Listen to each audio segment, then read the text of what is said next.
여러분, 걷기 운동이 건강에 좋다는 건 다들 아시죠? 하지만 오늘은 그 흔한 이야기가 아닌 걷기 운동만으로는 채워지지 않는 더 중요한 습관 6가지에 대해 이야기하려고 해요. 이건 단순히 매일 30분씩 걸으세요 같은 식상한 이야기가 아닙니다. 오히려 우리가 쉽게 간과하거나 잘 모르는, 그러나 나이가 들수록 삶의 질을 크게 좌우하는 것들에 대한 내용이에요. 예를 들어볼게요. 몇 달 전에 친구 어머니께서 이런 고민을 말씀하셨어요. 방광이 약해지는 걸 느끼시면서 점점 화장실에 자주 가신다고 하시더라고요. 처음엔 가볍게 넘기셨지만 나중에는 이로 인해 외출도 꺼리게 되고 점점 사회생활에서 멀어지게 되었죠. 오늘 소개할 내용들은 바로 이런 문제들에 대한 해결책이에요. 제가 미리 말씀드리자면 마지막까지 시청을 하시면 여러분의 삶을 정말로 바꿀 수 있을지도 몰라요. 오늘 영상에서 소개할 6가지 습관은 이런 불편함을 넘어 노후의 건강과 안전까지 꼼꼼히 챙길 수 있는 방법들로 구성되어 있답니다. 아, 이건 정말 내게도 필요한 정보구나라는 생각이 드실 거예요. 그럼 지금부터 본격적으로 첫 번째 습관부터 이야기해 볼게요. 1. 입냄새 관리. 여러분, 나이가 들수록 입냄새가 심해지는 것 같다는 생각을 해보신 적 있으신가요? 단순히 양치질만으로 해결되지 않고 대화할 때 은근히 신경 쓰였던 경험 말이에요. 입냄새는 구강 위생의 문제뿐만 아니라 나이가 들면서 자연스럽게 줄어드는 침, 분비량 감소와 깊은 연관이 있어요. 침은 입안의 세균을 씻어내고 구강을 보호하는 역할을 하는데, 나이가 들면 이 침샘의 활동이 둔화되면서 입안이 건조해지죠.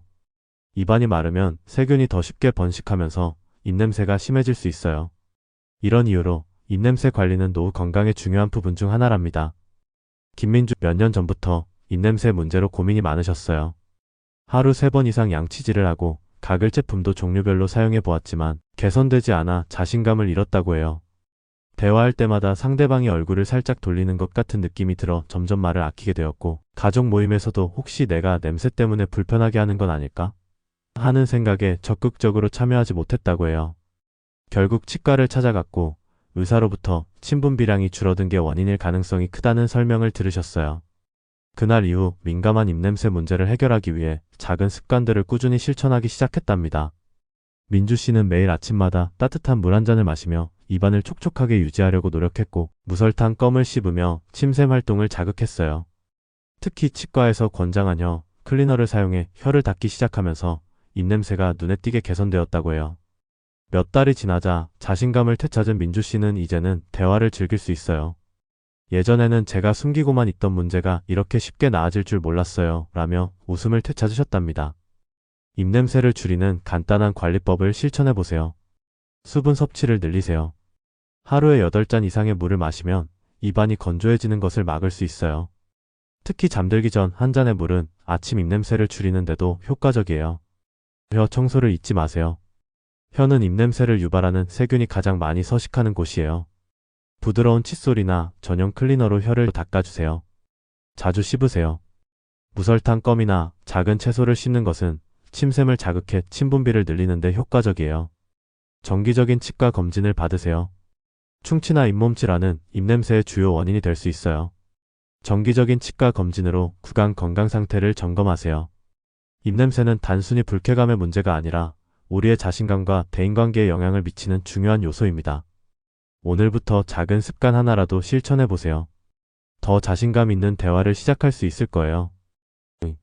소변 참기 연습? 여러분, 나이가 들수록 화장실 가는 횟수가 점점 늘어나고 참을 수 있는 시간이 줄어드는 걸 느껴보신 적 있으신가요? 사실 이런 변화는 자연스러운 노화 과정의 일부일 수 있지만 방치하면 더 심각한 문제로 이어질 수 있어요. 소변을 참는 것이 왜 어려워질까요? 여성의 경우 원래 요도가 짧은 데다 나이가 들면서 골반 근육이 약해지는 경향이 있어요. 이로 인해 방광을 치지 않은 힘이 줄어들고 소변을 참기 힘들어질 수 있습니다. 특히 출산 경험이 있는 경우라면 이러한 문제가 더 두드러질 수 있어요. 반면 남성의 경우 전립선 피대가 소변을 자주 보게 되는 주된 원인으로 작용해요. 전립선이 커지면서 요도를 압박해 소변이 원활히 배출되지 않거나 방광에 불필요한 압박을 가해 잔뇨감과 빈뇨 증상이 나타날 수 있어요. 남녀를 불문하고 방광은 나이가 들수록 탄력을 잃어가는 경향이 있습니다. 방광의 수축력과 신축성이 줄어들면서 소변을 제대로 참지 못하거나 배출할 때 불편함을 느낄 가능성이 커지는 거죠. 70세 박영자 씨는 몇 년 전부터 화장실을 자주 찾는 자신을 발견하고는 큰 고민에 빠졌다고 해요. 처음에는 단순히 물을 너무 많이 마셔서 그런 줄 알았지만 점차 외출할 때마다 화장실이 근처에 있을까를 먼저 확인하는 습관이 생겼고, 이는 외출 자체를 꺼리게 만드는 요인이 되었다고 합니다. 그녀는 친구들과 모임을 가질 때도 화장실에 가는 일이 많아 불편함을 느꼈다고 했어요. 특히 밤에는 자다가도 화장실에 가야 해서 숙면을 취하지 못하는 날이 이어졌죠. 병원을 방문해 상담을 받았더니 의사로부터 골반 근육이 약해져 방광을 지지하지 못하는 것이 주된 원인이라는 설명을 들으셨어요. 그 후 영자 씨는 의사의 조언에 따라 케겔 운동을 시작하셨습니다. 처음에는 근육을 제대로 조이는 방법도 어려웠지만 매일 아침 5분씩 꾸준히 연습하며 조금씩 개선되었어요. 이제는 밤에 화장실에 가지 않고도 숙면을 취할 수 있게 되었고 다시 친구들과의 외출을 즐길 수 있게 되었어요. 라며 웃음을 되찾으셨답니다. 방광 건강을 지키는 실천법을 알아봐요. 1. 골반 근육 운동. 케겔 운동. 케겔 운동은 방광 주변의 근육을 강화하는 데 탁월해요. 간단한 방법은 다음과 같아요. 소변을 참는 느낌으로 골반 근육을 조였다가 5초간 유지 후 천천히 이완하세요. 이 동작을 하루 3번, 한 번에 10회 반복해주세요. 소변 보는 간격 조절하기. 소변이 급할 때 바로 화장실로 가지 않고 510분씩 참는 연습을 해보세요. 방광의 수용 능력을 키우는데 효과적이에요. 물을 적절히 섭취하기. 물을 너무 적게 마시는 것도 너무 많이 마시는 것도 좋지 않아요. 하루 1.5리터를 적당히 나누어 마시며 방광에 과도한 부담을 주지 않도록 하세요. 소변 참기 연습, 삶의 질을 높이는 시작이에요. 소변 문제는 단순히 화장실을 자주 가는 불편함을 넘어 우리의 일상과 건강에 큰 영향을 줄 수 있어요. 여성이라면 골반 근육 운동을, 남성이라면 전립선 건강 관리를 신경 쓰는 것이 중요합니다. 방광 건강은 작은 습관으로도 크게 개선될 수 있으니 오늘부터라도 실천해보세요. 3. 가래 뱉기. 여러분, 가래가 쌓이는 걸 단순히 불편한 증상으로만 넘기고 있진 않으신가요?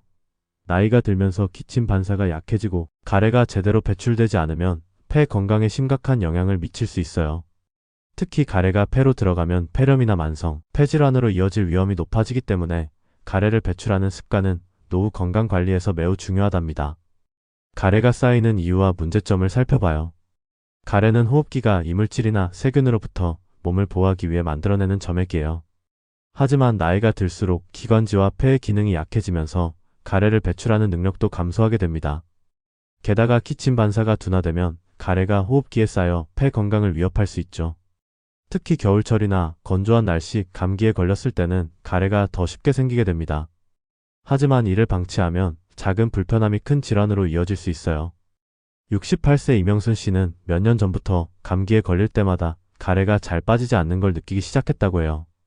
처음엔 가래를 그냥 참거나 물로 가볍게 넘기곤 했는데 어느 날부터는 숨쉬기가 점점 불편해지고 밤에 잠을 잘 때도 목이 막히는 느낌이 들었다고 합니다. 병원을 방문했을 때는 이미 폐렴 초기라는 진단을 받으셨어요. 의사는 가래를 제때 배출하지 못하면 이렇게 심각한 문제가 생길 수 있다며 가래 배출 관리의 중요성을 강조했습니다. 그 후 명순 씨는 작은 습관들을 실천하며 건강을 되찾기 시작했어요. 매일 아침 따뜻한 물과 유칼립투스 차를 마시고 호흡 운동을 통해 가래를 배출하는 연습을 하셨답니다. 또한 의사의 조언에 따라 수증기를 활용해 기관지를 촉촉하게 유지하려고 노력하셨죠. 몇 달 후 명순 씨는 숨이 편안해지니 삶의 질이 달라졌어요. 이렇게 간단한 관리로 큰 변화를 만들 수 있다는 걸 몰랐네요. 라고 말씀하시며 다시 활기를 되찾으셨어요. 가래를 효과적으로 관리하는 방법을 실천해보세요. 1. 충분한 수분 섭취. 하루 8잔 이상의 물을 마시면 가래를 묽게 만들어 배출이 쉬워져요. 따뜻한 차나 물은 기도를 촉촉하게 유지해 더 큰 효과를 볼 수 있습니다. 2. 호흡 운동 활용하기. 간단한 호흡 운동은 가래를 배출하는 데 큰 도움이 돼요. 코로 천천히 숨을 깊게 들이마시고 입으로 길게 내뱉으세요. 이 동작을 반복하면서 배출하려는 가래를 부드럽게 밀어내는 느낌으로 연습하세요. 3.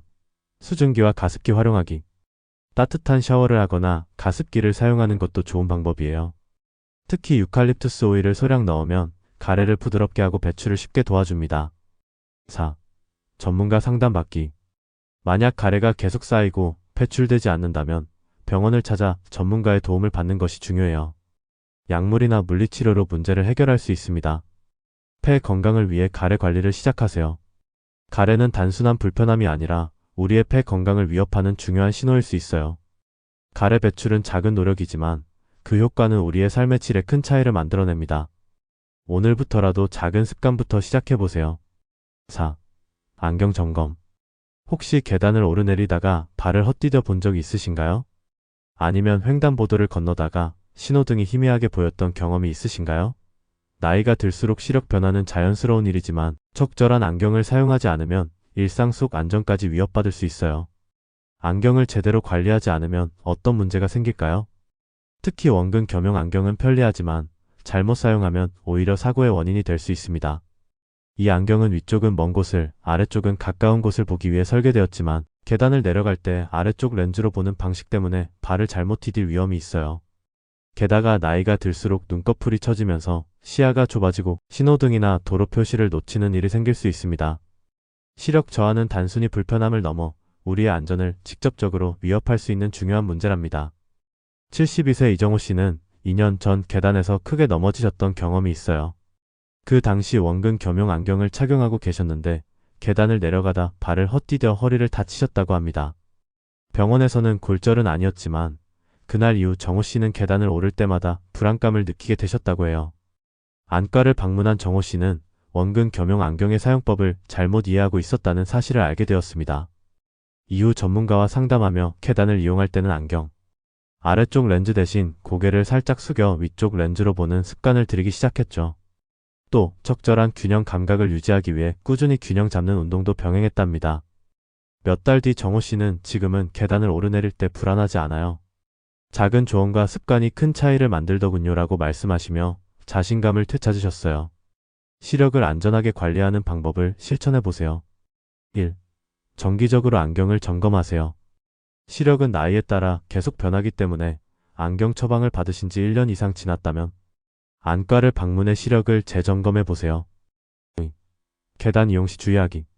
원근 겸용 안경을 착용한 상태에서는 계단을 내려갈 때 고개를 살짝 숙여 위쪽 렌즈로 시야를 확보하세요. 3. 눈 건강을 위한 운동 실천하기. 눈의 피로를 줄이고 근육을 강화하기 위해 아래와 같은 운동을 추천합니다. 먼 곳과 가까운 곳을 번갈아 가며 보기. 눈을 감고 부드럽게 눈을 돌리기. 4. 균형 잡는 운동 병행하기. 시력 문제로 인한 사고를 예방하려면 균형 감각도 중요합니다. 의자에 앉아 한쪽 다리를 들어 올리거나 짧은 시간 동안 한 발로 서 있는 연습을 통해 균형 감각을 키워보세요. 눈 건강은 안전과 직결됩니다. 적절한 안경 관리와 시력 점검은 단순히 잘 보이는 문제를 넘어 일상의 안전을 지키는 필수 조건이에요. 오늘부터 안경 점검과 작은 습관들을 실천하면서 더욱 안전한 하루를 만들어 보세요. 횡단보도 신호등 등이 잘 보이는지 확인하세요. 여러분, 횡단보도를 건널 때 신호등이 흐릿하게 보이거나 신호가 바뀌었는지 확신이 서지 않아 당황했던 적이 있으신가요? 나이가 들수록 눈꺼풀이 처지거나 시야가 좁아지는 문제가 발생할 수 있고 이런 변화가 작은 사고로 이어질 위험을 높일 수 있어요. 왜 나이가 들수록 신호등을 보기 어려워질까요? 눈꺼풀이 나이가 들면서 자연스럽게 처지면 시야의 위쪽이나 아래쪽을 보기가 어려워질 수 있어요. 이를 안검하수라고 하는데 이런 상태가 심해지면 신호등이나 교통표지판을 명확히 보지 못해 횡단보도를 건널 때 위험한 상황에 직면할 수 있어요. 또한 백내장이나 황반변성 같은 나이와 관련된 눈 질환도 신호등의 색상을 인지하는 능력을 저하시킬 수 있습니다.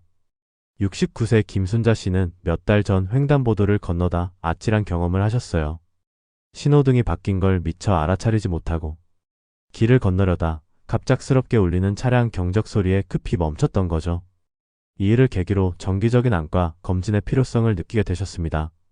병원을 방문한 순자 씨는 눈꺼풀이 심하게 처져 신호등을 정확히 보지 못했던 것이 원인임을 알게 되었어요. 이후 간단한 수술을 통해 처진 눈꺼풀을 개선하셨고 더불어 시야를 넓히는 눈 운동도 시작하셨답니다. 순자 씨는 그때 큰 사고로 이어지지 않은 게 다행이었어요. 지금은 신호등도 선명히 보이고 횡단보도를 건널 때도 자신감이 생겼어요 라고 말씀하시며 한결 안심한 모습이셨습니다. 횡단보도를 안전하게 건너기 위한 실천법을 알아봐요. 1. 정기적인 안과 검진 받기. 눈꺼풀 처짐, 백내장, 황반변성 등 시력에 영향을 미치는 질환을 조기에 발견하고 치료하기 위해 정기적으로 안과 검진을 받으세요. 시야를 넓히는 눈 운동 실천하기. 눈을 감고 위아래 양옆으로 천천히 움직이세요. 5초씩 멈추며 시야를 확장하는 느낌으로 반복하세요. 3. 야간 외출 시 대비하기.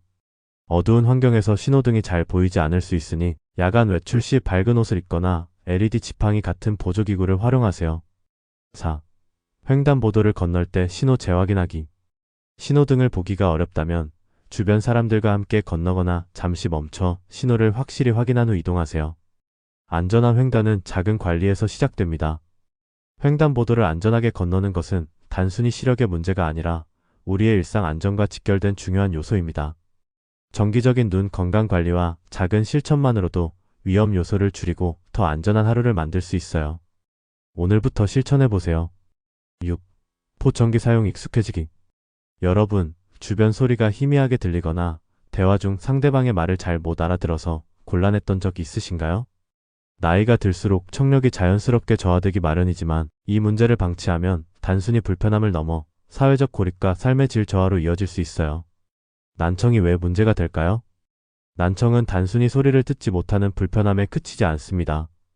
의사소통이 어려워지면 자연스럽게 사람들과의 대화가 줄어들고 이는 고립감과 우울증으로 이어질 가능성이 높아집니다.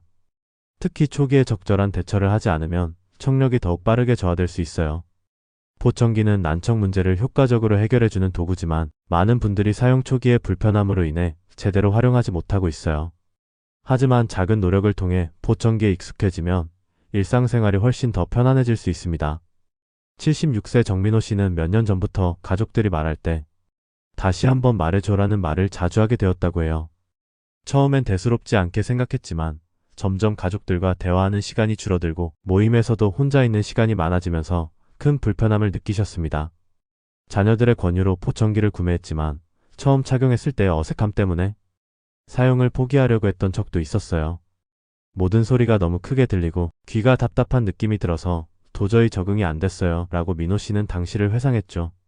하지만 전문 상담사의 도움을 받아 사용 시간을 조금씩 늘리는 방식으로 적응해 나가셨습니다. 처음엔 하루에 1시간, 이후에는 외출할 때마다 보청기를 착용하며 점차 익숙해지기 시작했어요. 몇 달 후 민호 씨는 이제는 보청기가 없으면 불편할 정도예요. 다시 가족들과 웃으면서 대화할 수 있어 정말 기쁩니다 라고 말씀하시며 만족감을 드러내셨습니다. 보청기에 익숙해지는 방법을 실천해보세요. 1. 처음엔 짧은 시간부터 시작하기. 처음부터 하루 종일 착용하지 말고 한두 시간씩 짧은 시간 동안 착용하며 천천히 적응하세요. 2. 조용한 환경에서 연습하기. 처음에는 조용한 환경에서 보청기의 소리에 익숙해지는 연습을 하세요. 점차 시끄러운 환경으로 옮기며 적응 속도를 늘릴 수 있습니다. 3. 전문가와의 지속적인 상담. 보청기를 착용할 때 불편한 점이 있다면 바로 전문가와 상담하세요. 음량이나 설정을 조금씩 조정하면 적응하는 데 큰 도움이 됩니다. 4. 정기적으로 사용 시간 늘리기. 점진적으로 보청기 착용 시간을 늘리며 외출이나 대화 중 적극적으로 활용하는 습관을 들이세요. 소리는 삶의 연결고리입니다. 보청기는 단순히 소리를 크게 해주는 기기가 아니라 사람들과의 소통을 되찾아주는 중요한 도구입니다. 초기의 불편함을 넘어서면 더 풍요롭고 활기찬 일상을 누릴 수 있어요. 오늘부터 작은 노력으로 보청기와 친해져 보세요. 여러분, 오늘은 걷기 운동보다 더 중요한 노후 건강관리 습관 6가지를 함께 살펴보았어요. 기억하시나요? 입냄새 관리, 소변 참기 연습, 가래 뱉기 안경 점검, 횡단보도 신호등 점검, 보청기 사용. 익숙해지기까지 각각의 작은 습관들이 얼마나 큰 변화를 가져올 수 있는지 이야기 나눴습니다. 이 6가지 습관은 단순히 건강을 지키는 것을 넘어 삶의 질을 높이고 더 안전하고 행복한 노후를 보낼 수 있는 비결이에요. 입냄새 관리는 자신감을 회복하는 시작입니다. 소변 참기 연습은 방광 건강을 지키는 열쇠죠. 가래를 제때 배출하는 것은 폐 건강을 지키는 가장 간단한 방법입니다. 안경 점검은 시야를 확보하고 사고를 예방하는 데 필수예요. 횡단보도 신호등 점검은 눈 건강과 안전한 이동을 위한 작은 실천입니다. 보청기는 소통과 연결을 유지하게 해주는 중요한 도구예요. 이제 시작해보세요. 오늘 소개한 모든 내용은 하나하나 실천하기 어렵지 않은 것들이에요. 하지만 이 작은 변화들이 쌓이면 여러분의 일상이 얼마나 달라질지 상상해보세요. 이건 나도 해볼 수 있겠다 싶은 한 가지부터 시작해보시는 건 어떨까요? 만약 이 영상이 여러분께 도움이 되었다면 주변 분들에게도 공유해주세요. 좋아요와 구독은 제가 더 유익한 정보를 전할 수 있도록 큰 힘이 됩니다. 건강하고 행복한 노후를 응원하며 다음 영상에서 또 만나요.